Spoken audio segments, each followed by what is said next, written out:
Hey guys, this is Jason over at Your CBD Store Corporate, and I'm here with William Nelson. Hey, how are you? One of our successful store owners. Actually, Will was our number 4 store with Your CBD Stores starting last June. He's got a store in Jacksonville, Florida, Spring Hill, and he just opened up one in Navarre, Florida, July 8th, if I'm not mistaken. Is that correct? June 8th. June 8th. So talk to Will here. He's got a lot of good stuff to share with us. He's been very successful thus far since opening up last June. He's grossed over $1 million in retail sales between the 3 locations. And this month, I believe, is going to do about $120,000. Correct. Between all 3 locations. So that's pretty positive. He's got several affiliate stores, and we'll kind of touch on all this. But, Will, wanted to talk to you about, how you got these stores off the ground and how they're not just been successful for 1 or 2 or 3 months, but I know your Jacksonville store did $50,000 a month on average.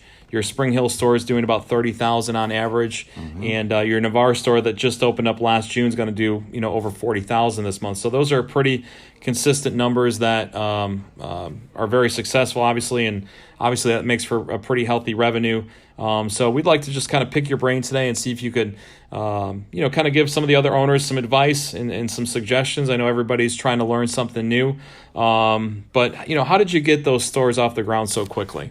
Well, I look at it like it's a retail store, and you have to get the word out to the customers. I mean, I think you have to advertise. You have to promote the store, primarily. Yeah. So when you first open, go to all the news outlets and see if you can get some free advertising of some kind.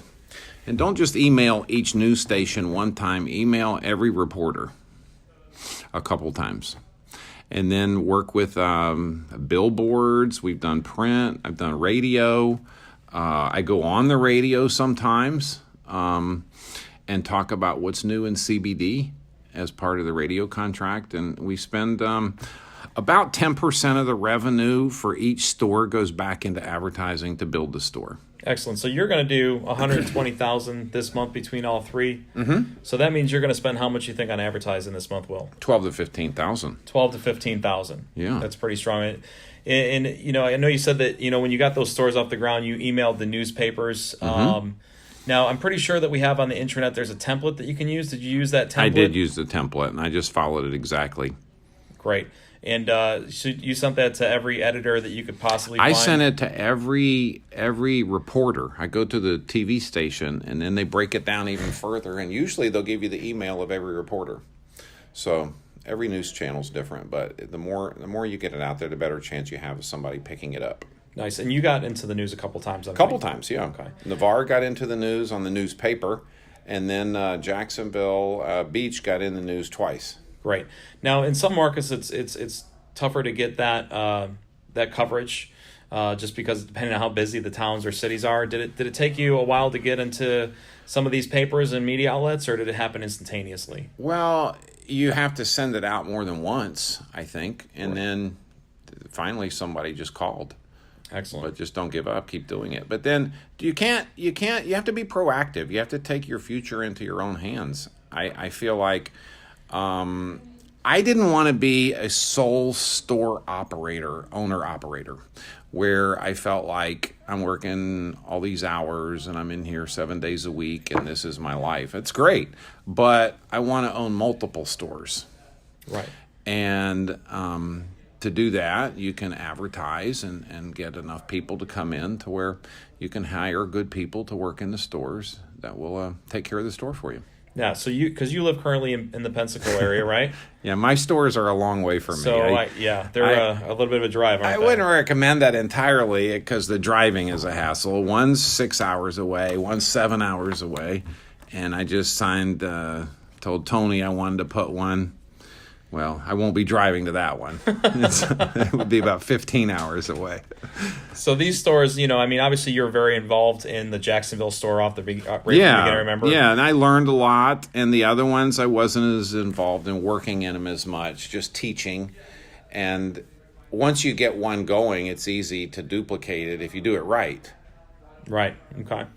And I don't have any problem hiring people to do it. You know, something stuck in my head, some things people said, don't trip over dollars to pick up pennies.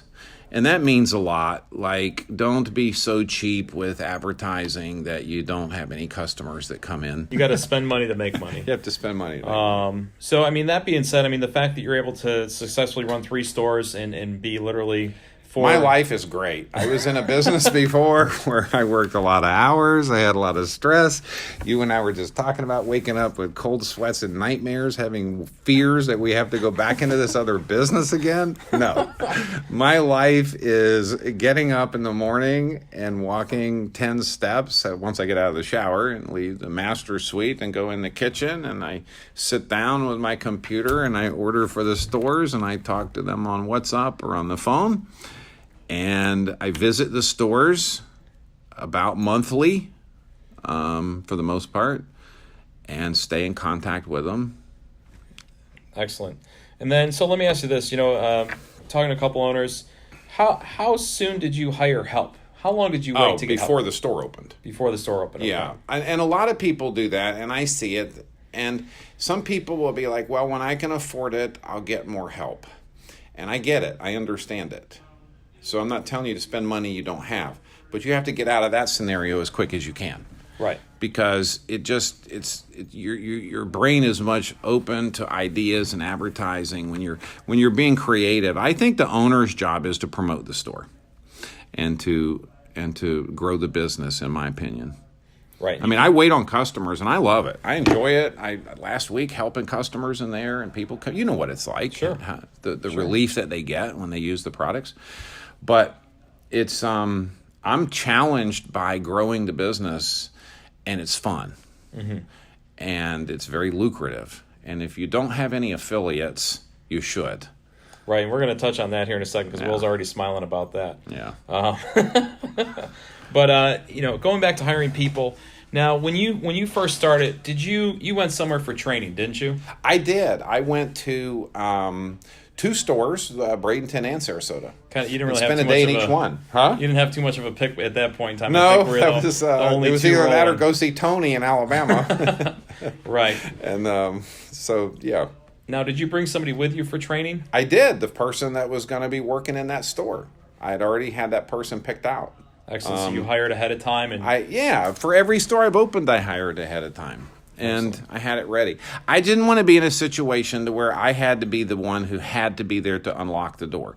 I did it first in the first store with another person on days when they weren't there.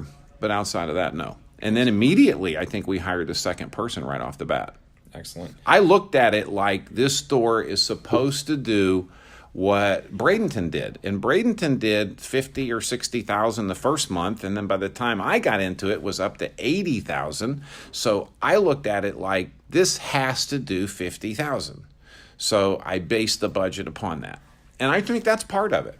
What would a 50,000 a month store do? Well, it would have radio commercials. I mean, within a week I had radio commercials. I had a certain amount of money to put into it, and I had print and I had radio and, of course, all the flyers and cards and everything else that we're supposed to have. Mm-hmm. Mm-hmm. Great. So, and help to work in there, and especially on weekends. Right.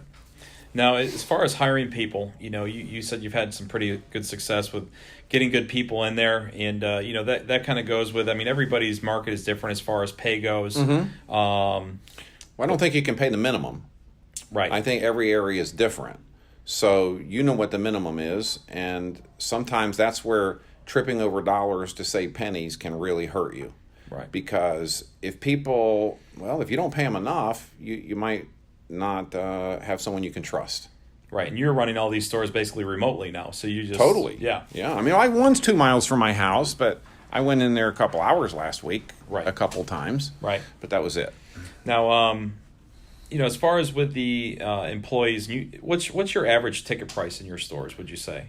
I can tell you it's about $115. $115. Right. That's usually a direct correlation to the sales pitch. What do you do as far as training goes? Absolutely. When the person's hired, they get handed a copy of the pitch and they're told to memorize it before they come back to work. But we don't have a lot of turnover. We've had people leave and people who left out of the area. Actually, everyone was relocating. but they're told to memorize the pitch, and that's what we have to do. And once everybody got on board with the pitch, the dollar amount went up. We really didn't know what we were doing at first. The first month, I think we had a $90 average. But I look at it like this. If you have 500 customers in whatever period of time, and you get $30 more in sales from each one of those customers, do the math. That's a lot of money. Of course. Now, getting back to the average ticket price and the sales pitch, this is something where, we kind of, people have mixed feelings about is keeping prices on the shelves or in the stores. Do you have your prices located on the shelves or in the stores? I don't like the price on the shelf. I feel like some of it can be jarring if you're new to CBD when you're told, well, okay, I'll give you the worst example you could do is put a 3,000 milligram bottle out there and have a $300 price on it and have that the first thing they see. And if you're not willing to do that, then you shouldn't have prices on anything. Right? Right. Yeah, of course. Because why wouldn't you do that? Because half the people would go like, "Oh my gosh, this is too much money," and they might not leave the store immediately, but they'll leave quicker than they were going to, and they'll leave with a lot less than they were going to. Yeah, I mean, especially if you're busy and you have 2 or 3 people working, but you got to rush to 10 people, and they, somebody walks in and they see a 2-ounce jar of cream and it's $110. No. They immediately look at it and they usually typically walk right out. That's it. Or they shut off completely and they say, "I'll just try the $20 item," right? And down goes the ticket price. And that can hurt you too, because we were actually talking recently about some affiliates saying, when I opened my first store, I was a little bit more timid. I don't think I sold them enough CBD, and I have totally noticed in the second store, our ticket averages are higher, and we're getting more people return to that store than the first store. And we've concluded that if you don't get the person enough to make them feel better, sure, then they're not going to come back. Sure. They're just going to leave and say, "Oh, it's a fad." Yeah. Sure. And you have people, everybody sample. They sample the product when they come in? Yeah. Okay. But great. that's what we do. Great. So, Right. in fact, we have a sample table in the middle of the room, and all eyes are on that. So we don't wait behind the counter for customers to come in. We pretty much do what Rachel pitched at the owners conference, and can't wait for her to do it again. Well, hopefully she'll be ready to roll. And then you also mentioned too that you do bundles as well. I love bundles. So I remember calling you, struggling with how do I get this dollar volume up, and you're like, put some bundles in there, throw in some hard candies, do this and this, and I'm thinking, okay, I'm a good follower, a good copier. So I did, and I remember girls gone for lunch, and I was working in the store, and the customer just like, "What is that?" They pointing at the bundle. And I was like, "Oh, I didn't even think I was getting a water soluble sale, man." And then you're wanting a bundle. And it's that easy. It's like you know what? They're new to CBD and they want someone to solve their problems for them. So half the time they'll go, "What do you recommend?" "I recommend this bundle." And we have a pain bundle, and we have an anxiety bundle. We have a pet bundle. Beauty bundle, probably. Beauty bundle. Yeah, we have a beauty bundle. And then I have a deluxe bundle, and it's $500. Tell us what's in the deluxe bundle. Not everything, because it'd be more than 500, but it's a lot. There's a lot of stuff in there. It's for the guy who comes in, it's got a wad full of money, and he's, wants to try a little bit of everything. If I go in a place, I feel like I'm going to get the deluxe bundle. Right. So I felt like maybe there's some people like me. Excellent. So, I mean, that's something you can do, too, is you could do, I know that we always did daily specials. We do, a Fantastic Friday. We do a water-soluble Wednesday, a tincture Tuesday. We do a manic Monday because everybody's getting back in the swing of things. We do bundles. We do, buy one, get this much off. So you got to find a way to, advertise in your store. And I know a lot of people are doing 5-star, which we've gotten some great results with 5-star. I just had a huge weekend over a 5-star. Yeah, well, tell us a little bit about your 5-star and how it's going for you. What I've tweaked it where we're doing a 5-star sale twice a month. Okay. And it's every other weekend.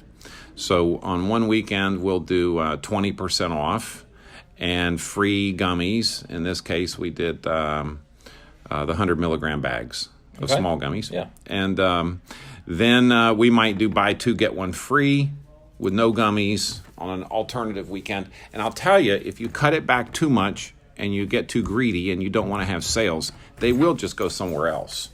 So I noticed that my first store opened a year ago in a market where nobody was there, and now there are more places that they could get some kind of CBD, not as good as ours. But I feel like I don't want them going to the other stores. Sure. So, and 5 stars is great because you can text them. And we went, and every store Saturday, it was over 2,000 net for the day. Oh, that's great. And I think we did a total of 8,000 between the 3 stores on Saturday. That's not too hard to handle then, is it? No, that's pretty good. Yeah, so that 5-star, I mean, it's a great deal. I mean, listen, like you were saying, Will, it's really you're not the only game in town anymore. There's a CBD No. store on every corner. It seems like Right. they're in gas stations and they're all over the place. So you gotta once you find that customer, you gotta keep that customer for life. And that 5-star is a great retention tool.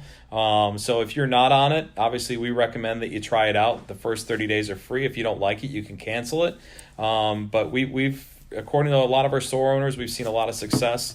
Well, I look at it like this: they charge a couple $100 for the unit for the month, and once a month I'm doing this promotion, and on that day or that weekend, it's a weekend sale Okay. too, by the way. So it'll run Friday, Saturday, Sunday. So it doesn't just happen over one day. And on Monday, when all the credit card deposits come in, it's absolutely by far the biggest for the month. Right? Mm-hmm. I think we had 15,000 go in Monday. Oh, wow, okay. And usually it's about 8 or 9 or 10 over the weekend. Okay. So that extra increase is 100% 5 stars. Gotcha. So you're definitely seeing Yeah. a bonus with the 5 stars. What about reviews, Will? Google, Facebook? Very important. How do you get your reviews, and what does it mean to you? Everything. Okay. Where people will shop at a place that has good reviews, and they won't shop at a place that has a bad review or a bad current review. So Google reviews are real important because that's what people use for directions. And you can just ask your customers for it, or you can have contests and incentives. We've done raffle off different items, or a Yeti cooler with CBD in it in the springtime, and the only thing you had to do that was do a 5-star Google review. And I said, if you feel like we deserve it, give us one, and then your name goes in the drawing. Facebook reviews, Facebook check-ins, Facebook likes, sharing the page, it's all excellent. And you just give the customer a free candy or something. Right. So when they come in the door, we feel like it's a lot, but we want them to like our Facebook page before they leave. Sure. That way they can see the next Tincture Tuesday sale. Sure. And we also want them to sign up on 5 stars before they leave. And we've gotten it down pretty smooth to where we do both of it and ring the first-time customer up pretty easily. Gotcha. I know some stores, they'll do incentives for their part-time employees or their full-times, where they'll put up a contest for X number of Google reviews per week or per month or per day. That's something you can do in a day or a week. Yeah, and a lot of them want CBD oil so you can redeem it and store credit, which, if you do the math, I mean, that's very inexpensive. But those Google reviews, Facebook likes, and whatever else you got out there, Yelp, all those things, They add up. And like I said, again, with this market expanding and more people becoming more aware of what CBD oil is and what it can do for them, they're willing to spend the money to get the best product out there. And any educated consumer, whether they're 18 or 80, they're going to Google it first. Oh, totally. And I'm just telling you, the more Google reviews, the higher the rating, puts you at the top of the list as well. So that's something to keep in mind. So if your Google reviews are not there, make sure you got everybody that employees. Well, you can actually get other people to help you with that when you get started. Sure. And just say, hey, like my Google page. And they don't even have to be there. Sure. I mean, they can be friends that live somewhere else. And you start off with 10 5-star Google reviews, you're going to be high up on the list. Yeah. And as store owners, too, I mean, I know it's a lot. We got, 400 and some stores now. But if you take the time to give your fellow store owner a good Google review, that's where we're doing it. It pays the dividends back. Sure. And I mean, heck, you could add 200-300 Google reviews wow. over the course of 2 or 3 months. Yeah. I mean, that would be amazing. So just something to keep in mind to fellow owners. Let's help each other. It doesn't cost you anything but a few minutes of your time. Completely. And that'll be huge. Getting back to it, obviously you've done a lot in the retail in the past year, over $1 million in retail sales. That means you got to hold some inventory in the buildings. Yes. First off, what was your initial first order for your Jacksonville store? $9,200, I think. So almost $10,000. And then, as far as ordering goes, I'm pretty sure I'm not in the back anymore, but you pretty much order once a week. Yeah, I order once a week. Once a week. It's ground shipping, so you don't pay crazy money. I don't. But you again, if you're in that cycle where inventory's low, just look at your budget and see what you can put into it. I don't want to run out of stuff. I know you can juggle that at first and hold the product and they'll come back in and get it, or maybe you can deliver it, but eventually it won't be looked at favorably. Right. Because they want to come in and know it's in stock. Sure. And I want to have every size and every flavor. Sure. So, and when it comes to pain creams, I need about 50, at least 25 of each in each store on hand at any day. It can't ever dip below that. Gotcha. So you got to count what's on the way too. Sure. So your top selling SKUs, you keep 20, 25 of right. each. Yeah. Okay. Yeah. And that $9,200 order, guys, just so you know, that was when we first started. We only had about 10 SKUs back then. Yeah, that was. We got about 5 times that now. Yeah, so, that's not. I'm thinking now it's. Yeah, I'm not going to put a dollar amount on it, but. Yeah, $15,000 or so probably for a good opening order nowadays with all the SKUs that we got. But so inventory is huge. Obviously, the more you have, the more that you're going to be able to sell, and that's not a sales pitch from us. But obviously, saving on shipping. These are all economic things that will add up over the course of a year's time. So just keep that in mind. The more you're you don't want to be in a cycle where you have to sell a little bit and overnight it and sell a little bit and overnight it, because it doesn't seem like that extra this or amount of money or that amount of money is making a difference, but it is. Yeah. I mean, if it costs you an extra $100 right. to ship, that's the price of 2 1,000 milligram tinctures, which essentially costs you, right. How much more money in revenue. So big sales. Yeah, that's huge. Affiliates. How many affiliates do you have right now, Will? He's getting all smiles right now. I don't know. I have to. I have a couple. Well, let me see. I have them I have them. I can tell you why he's smiling, guys, because he's gotten over $250,000 in referral money since he started. So he's a little bit happy about that. I'm really super happy about it. So it's coming in at about between $4,000 and $5,000 every week. It hasn't been below $4,000 in a long time. Right. So that's excellent. Now, I know you have. I mean, I can think of 5 or 6 right off the top of my head. Exactly. I can't think of all of them. But let me ask you this: when they, as far as getting referrals, I mean, there's several different ways you can do it. But when you get referrals or affiliates, I'm assuming you help get them started, get them off the ground. Oh yeah. But first off, I'm really sold on it. Again, I didn't look at it like a job where I'm working 12 hours a day in the store 7 days a week by myself. I looked at it like you can have a $50,000 a month store. And I believe every store could be a $50,000 a month store, to be honest with you. Mm-hmm. It might take time to grow it in advertising money, but eventually. But I think that's how I looked at it. So I'm real passionate about it. I mean, my kids are getting involved in it. I'm helping my daughter open a store. Excellent. I mean, Tony just sent her the thing for a specific town she wants. Mm-hmm. She has half the money. I'm going to put up the other half. So if I'm going to bring my kids into it and have them as store owners, obviously I'm sold on it. Sure. Yeah. And my friends. And that's great. And, that's something we're seeing around, just around in general. A lot of. Why would you not? I mean, I wouldn't want my kids to have an extra $250,000 a year income. Why would I not want that? Sure, of course.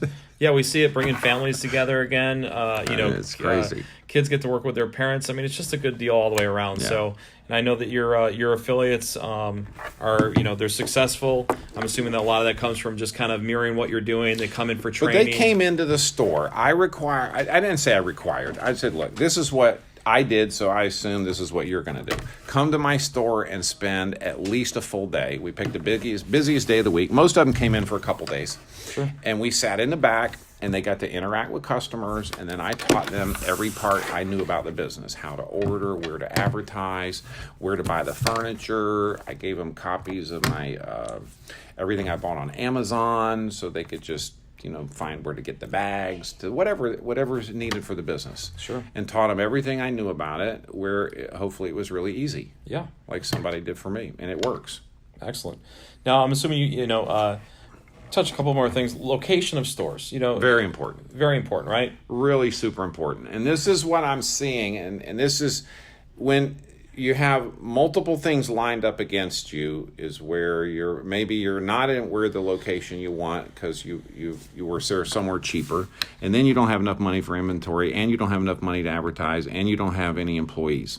You're going to have to get some money together and fix that as quick as you can. It's a retail store, and in retail, it's location, location, location, and that's it. Mm-hmm. It's where people are. People maybe demographically that might shop with you, of course, sure. Right? But that's where it is. And you can't just find the empty shopping center. Oh, God, this is great because I got my pick. All of them are empty. But that's probably a bad sign. Sure. When the parking lot is full and it's hard getting in and out and there's one space left and it's way more than you thought it should be, there's a reason. Yeah. I mean, listen, it's not uncommon to pay, $22 to $25 a square foot for a good commercial retail space. I mean, it is what it is, and depending on your market, it could be, it could be more. Or I'm not going to do this, but I'll tell you, I priced the Lincoln Mall in South Beach, Miami, $300 a foot. Oof. Now that's crazy. Yeah. So 1,000 square feet, $250,000 a year, $250,000 a month. I'm not going to do it, but that wasn't the point. The point is, though, that's why Toomey Luggage is there, Sure. That's why these big brands that make a lot of money. Yeah, yeah. And the nicer shopping centers are nicer. It's Class A real estate. The first real estate agent, the only one I've been working with in all the stores and most of the affiliates, she taught me a lot about their commercial real estate and where not to go. Sure. And that's something you can look into if you don't know where to go or you're having a hard time. Hire a real estate agent. It didn't cost any money. It doesn't cost you anything. They get paid by the leasing company. It doesn't cost you anything. They'll do a lot of the, I see some people, everybody's turning me down on the internet. We have letters that you can use that talk about what we do. This whole deal, she's like, I'm not plugging her, but she knows now about CBD because she helped me with 3 stores. She's helped some affiliates with stores. And she knows what we're looking for now and what we're not. Sure. And she knows Class A real estate and Class B. And she's not going to feel good if you go into the wrong area. Sure. If you go into a super cheap place, there's not going to be good highway traffic. No one's going to see your store. And you're going to have you're going to spend more money in advertising. Sure. And the cheapest advertising you can get, when you think on a monthly basis and you say, oh, I could double my sales if I spent $2,000 in advertising. Well, who wouldn't do that?